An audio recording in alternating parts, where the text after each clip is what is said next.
Ahora. Buenas tardes, amigos de la Montaña Mágica, lectores. Esta tarde venimos a presentar Humo, que es este libro tan bonito editado por Galaxia Gutenberg y el que creo que no necesita presentación es su autor, José Ovejero, que ya es hiper conocido entre todos los lectores aquí en España y parte del extranjero, como se suele decir. Y bueno, pues por citar solo algunas de tus obras así más conocidas o que la gente te recuerde un poco, pues sería China para hipocondríacos, La ética de la crueldad, La invención del amor, que fue premio Alfaguara en 2013, y más recientemente pues Los ángeles feroces, La seducción o Insurrección. Esas son las últimas novelas. Este libro tan bonito, Humo, de José Ovejero, a mí me ha encantado. Así, por hacer una introducción rápida, podemos decir que va de una mujer que aparece, no sabemos por qué, en una cabaña, en un bosque, yo imagino, con un niño que no es su hijo. Tampoco sabemos cómo llega ahí, pero que la acompaña. Y bueno, viene a tratar un poco de la supervivencia, ¿no? Humana, de nuestros instintos más primitivos, pero que van más allá al final de buscar alimento y cobijo, ¿no? Y que al final se necesita un poquito de compañía, de apego, de mirada. Y que empieza siendo un libro un poco de supervivencia, pero termina siendo un libro hermoso de relaciones humanas. A mí la verdad que no quiero tampoco desvelar nada, pero me emocionó mucho al final. Así que nada, José, cuéntanos un poco cómo nace este libro, si tiene algo que ver con la situación de pandemia. No es por tratar el tema ya que está un poco vanido, pero esa necesidad de escape que hemos tenido todos y cuéntame cómo va esto, si tiene alguna relación. Vale, pues muchas gracias por ese resumen tan bonito de la novela, que eso, como dices, empieza siendo una novela de supervivencia, pero también lo es de afectos. Y claro, es que esta novela se lee ahora en un contexto muy especial, que es el de Sí. la pandemia, el post-confinamiento, pero todavía con una Sí. cierta sensación de encierro, y que todavía lo hay, en cierto sentido.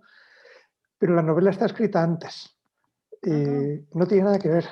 Y sin embargo, ¡Ostras! habla de todo esto, que Sí, eso es sí. lo que resulta muy curioso, ¿no? Yo empecé a escribirla en el 2019, para principios de 2020 mi editor ya la tenía.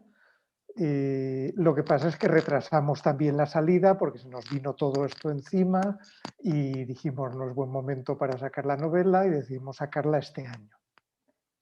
Pero claro, ¿de qué habla? Pues de esa sensación de encierro, porque es una novela un poquito claustrofóbica, aunque sucede al aire libre, sucede en plena naturaleza.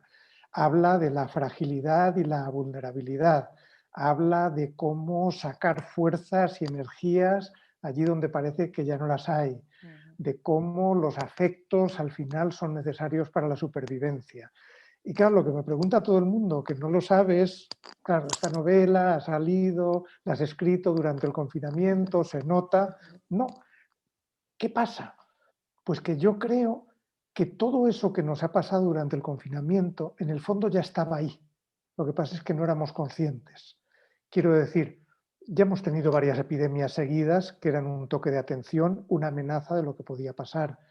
Ya hemos tenido entonces esa sensación de fragilidad.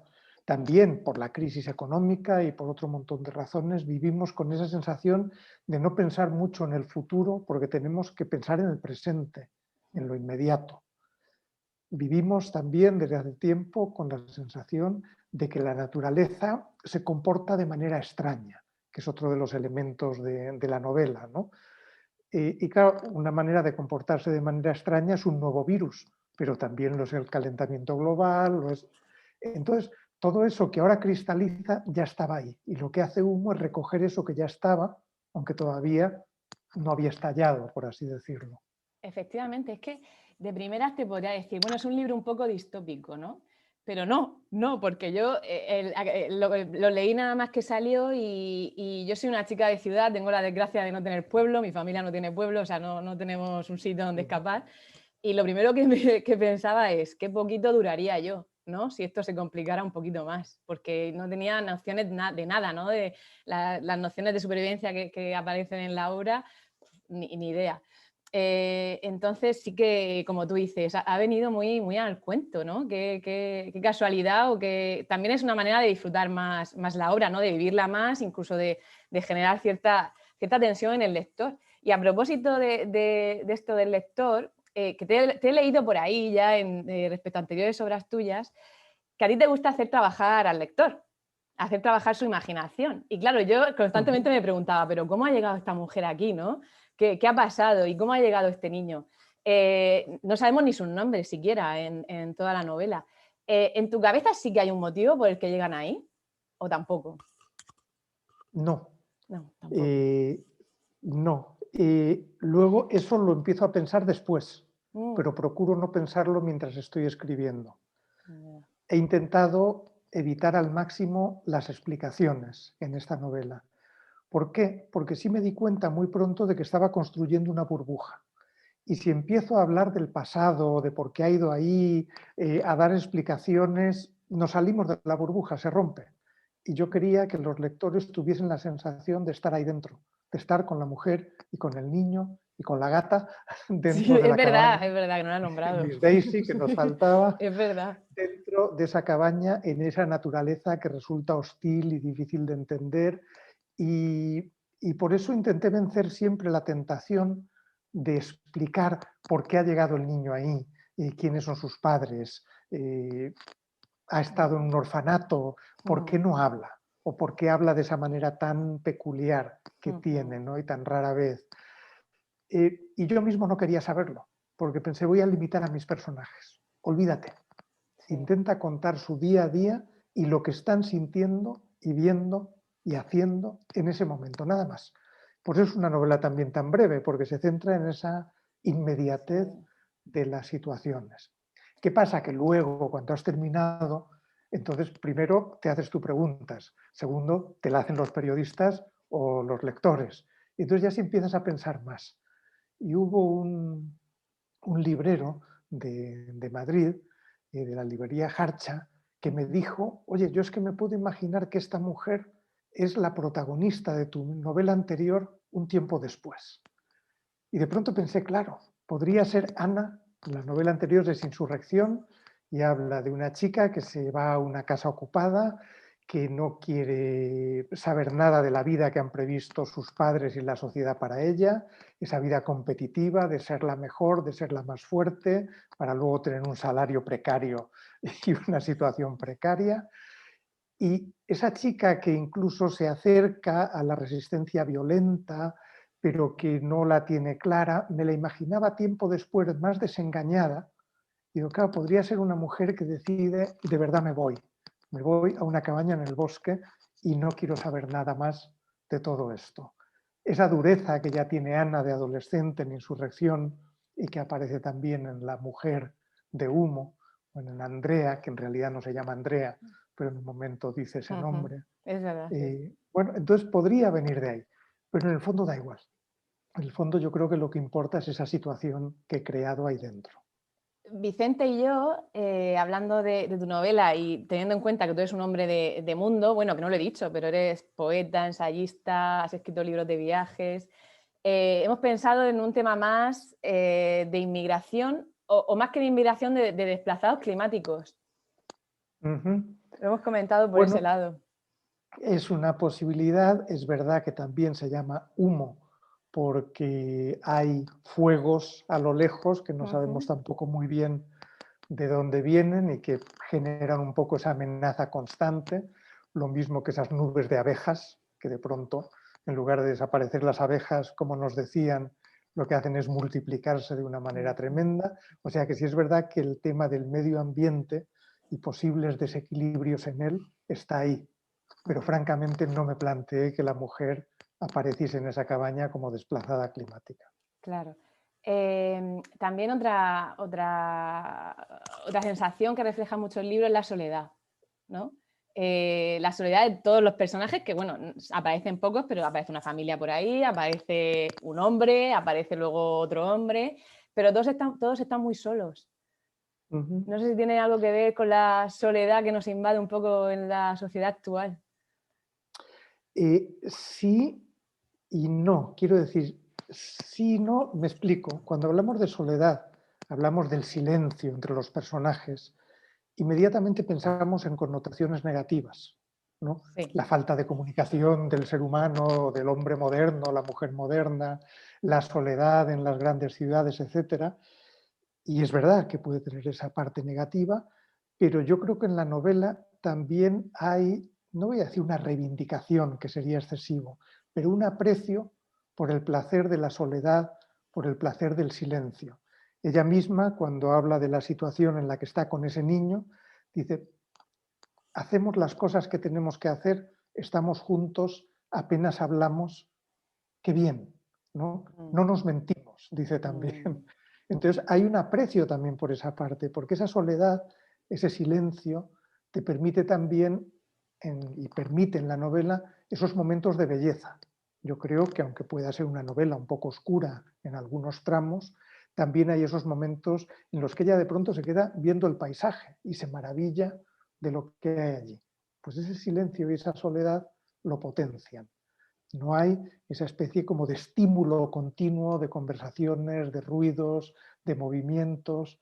Entonces, una novela pausada, aunque haya una gran tensión por lo que me dicen en ella, porque mm. continuamente tiene esa sensación de Sí. inminencia, pero al mismo tiempo es una novela pausada, de Mm, cierta contemplación y del placer de esos momentos de silencio y de soledad. Y es ella la que no quiere una relación estable, que eso quizá estamos menos acostumbrados, digamos, en los tópicos literarios y cinematográficos, es el hombre el independiente, el que no quiere atarse. No, bueno, pues aquí hay una mujer que es independiente, autónoma, que quiere sobrevivir sola, que no quiere, como ya dice, que llegue el hombre a la cabaña y le empiece a mover los muebles del sitio. ujú. Quiere que su espacio sea suyo y por eso paga un precio. Pero, pero es decisión suya. Sí, ella busca el placer, ¿no? En esa vida tan hostil, busca el placer y tiene momentos de felicidad. Sí, Y sí, es eso es. muchas veces cuando viene gente, hay un tipo de lector en la librería que no tiene ganas de sufrir. Yo eso lo estoy viviendo mucho últimamente, ¿no? Recomiéndame un libro, pero que no se sufra, que no tengo Ujú. ganas de sufrir ni de pasarlo mal. Y este libro, cuando empiezas un poco a contar de qué va, parece que hay cierto sufrimiento o cierta tensión, que es verdad que tensión hay, pero no es un libro de sufrir. A mí no es la sensación que No. me dio. Todo lo No, yo contrario, creo como tú que acabas de tampoco. decir. Mm, Ujú. Sí, yo lo entiendo. Yo a veces tampoco tengo ganas de meterme ni en un libro profundo ni en una película profunda. A veces me apetece descansar sin preocupaciones, ¿no? Ese mm. momento de indiferencia ante el mundo, por mucho que a mí me preocupe y que me interese, Sí, pero la indiferencia a veces es necesaria. Es, decía un escritor, John Updike, la indiferencia es ese momento en el que respiramos, sí, ¿no? sí. Bueno, pues a veces uno necesita esa respiración, ese descanso entre dos asaltos. El problema es cuando convertimos en un hábito que el arte solo nos sirva para respirar, para relajarnos. Una película, como dicen, yo no quiero ir al cine a pensar. Dices, vale, pero ¿a dónde vas a pensar? ¿No? Si vas a algún sitio está bien, ¿no? Aunque no lo hagas todo el tiempo, pero si te mantienes ese hábito, yo creo que es una forma de crecimiento y que es una forma de felicidad también, porque al final es expandir tu experiencia, acercarte de otra manera a tus emociones. Yo creo que todo eso te enriquece y al Claro, final te hace una persona más feliz claro, que intentando escapar todo eso de lo que no hay escapatoria, ¿no? Como decía otro escritor, la realidad es eso que sigue ahí cuando has dejado de creer en ello. Bueno, pues la realidad sigue ahí y está bien tener distintas formas de acercamiento a ella y una de ellas es la literatura. totalmente. Estoy súper de acuerdo contigo. Yo, de hecho, me pregunto que la gente que no lee le tiene que resultar muy difícil ser feliz, porque todos que vivimos un poco inmersos en la cotidianidad, ¿no? En las tareas, en lo que nos toca hacer cada día, te coges la media horita que tengas un libro y es que hace de ese día algo extraordinario, aunque suene una expresión un poco manida, pero es así. Es que te ayuda a ser feliz y a encontrar la felicidad en cualquier día. Yo creo que sí, yo creo que sí. que amplía nuestra capacidad de sentir, que es muy curioso, ¿no? Porque el libro yo creo que es a la vez una vía de escape, pero al mismo tiempo de reencuentro, ¿no? Por un lado, te aíslas de lo que te rodea, estás tú solo, sola, con tus experiencias, con tus emociones, con esos personajes que no existen. Es decir, te estás escapando del mundo, pero al mismo tiempo te pone en contacto con el mundo, te acerca a él. Entonces a mí me parece que esa doble vertiente de la literatura es muy enriquecedora. Así es. José, esto de este homenaje a la mujer en tu obra o en resaltar la fuerza de la mujer, ¿no? Como tú dices, que se sale un poco de los tópicos, ¿es un homenaje? ¿Es porque te llama más la atención, te atrae o porque estás harto de los héroes masculinos o cómo va esto? Pues es que siempre ha sido un poco así en mi literatura. Sí. Y no es algo que haya descubierto ahora, Ujú. por supuesto la fuerza del movimiento feminista de los últimos años me ha vuelto consciente de muchas cosas de las que no era consciente. Pero esa preocupación o ese interés por los personajes mujer ha estado siempre ahí en mi literatura. En una de mis primeras novelas, Añoranza del héroe, aunque se supone que la historia es la de un hombre, la del héroe, las dos mujeres que andan por ahí no solo ocupan tanto espacio como él, sino que son mucho más fuertes que él. Ujú. A mí me ha interesado siempre. Supongo también que porque una de las cosas que hago en mi literatura, y que es algo de lo que hablo siempre en mis clases de escritura cuando las doy de vez en cuando, es que hay que huir de los automatismos. Los automatismos son el tópico que nos impone la sociedad. Piensas en una novela negra y en una mujer y hasta hace muy poco era la mujer fatal o la víctima, O la una de víctima. las dos, Sí. ¿no? Entonces, eso no me interesa, porque ya está hecho, porque ya Sí. está trabajado, no solo eso, sino porque ya no me lleva a ningún sitio. Entonces, enseguida, contra esa idea ya, por supuesto, muy olvidada del sexo débil, a mí me han interesado esas mujeres fuertes, ¿no? Y me han interesado en mis novelas, me han interesado en mis cuentos, eh, y también porque pienso que la escritura es un ejercicio de ponerte en la piel de otros. Y ese otros, genérico, engloba también a otras. ¿Por qué me voy a limitar solo a los de mi género? Claro. No tiene ningún sentido, de la misma manera que puedo escribir sobre alguien más mayor que yo o más joven. Y eso me ha llevado, por ejemplo, a un libro de poemas como Mujer Lenta, en el que lo escribo como si fuese una mujer. La poesía normalmente es una poesía que intenta contar la propia experiencia y las propias emociones, y yo me dije, ¿y por qué? ¿Y por qué si en la ficción puedo conmover, puedo emocionar, puedo resultar verosímil escribiendo un yo mujer, por qué no lo voy a hacer en la poesía? Y Mujer Lenta es un libro de poemas escrito por una mujer, aunque obviamente el autor soy yo. Entonces ese tipo de cosas llevo haciéndolas bastante tiempo. Sí, es que antes de... O sea, más que sexo somos personas primero, ¿no? Luego ya ni todas las mujeres somos iguales, ni todos los hombres son iguales. Es que esto es así. Y además me gusta cómo tratas la mujer porque ella es capaz de todo y lo que no es capaz, pues ella es realista, ¿no? Pues esto no tengo suficiente fuerza, punto, a otra cosa. Pero no me hace menos capaz, ¿no? Y eso es un tratamiento de la feminidad, pues estupendo, estupendo. Es capaz de todo y lo que no puede, pues busca otra vía y punto, ¿no? Eso es, sí. Sí, además es que yo no creo mucho en las diferencias entre hombres y mujeres. Creo en las diferencias de experiencia. Es decir, Sí. la experiencia de una mujer es en ciertos puntos diferente de la mía. No puede ser la misma, porque las expectativas con las que vive son distintas, porque las limitaciones que se le imponen son distintas, Sí. porque las amenazas que sufre son distintas. Entonces yo eso tengo que tenerlo en cuenta cuando estoy escribiendo como Sí, mujer, sí, es verdad. digamos, ¿no? O describiendo lo que piensa y siente una mujer. Pero no porque piense que fundamentalmente y radicalmente seamos distintos. Sí, sí. Y en los dos hombres que aparecen también en la novela son las dos caras de la moneda, ¿no? Un hombre que, bueno, que no te voy a decir, bueno, sí, la trata bien, no la trata mal, ¿no? Sí, Ella sí, se aprovechan los dos mutuamente, tanto él como ella, de sacarse provecho sí. y el hombre malvado, ¿no? La otra cara de la figura masculina. Claro, yo creo que serían si ponemos una especie de título a cada uno, serían el hombre protector Mm, y el hombre violento, ¿no? sí, ¿Qué sí, sucede? Que el hombre protector también es un poco una farsa. Él también tiene necesidades. es Parece total, que es solo verdad. está allí para dar, pero él quiere algo. Y Sí, eso es lo que la mujer no quiere. No quiere entrar en esa transacción. O lo que mm, está dispuesta a dar es, bueno, una serie de encuentros, relaciones sexuales, ujú, pero no una relación estable, etcétera, etcétera. Ella ya sabe que hay un pequeño engaño en ese modelo de hombre protector que parece que no necesita nada y que solo está allí para ayudarla. Bueno, pequeño o grande el engaño, no sé. Y sí, luego está ese otro hombre que quiere imponer su voluntad, que llega allí dispuesto a apropiarse de todo y a utilizar la violencia.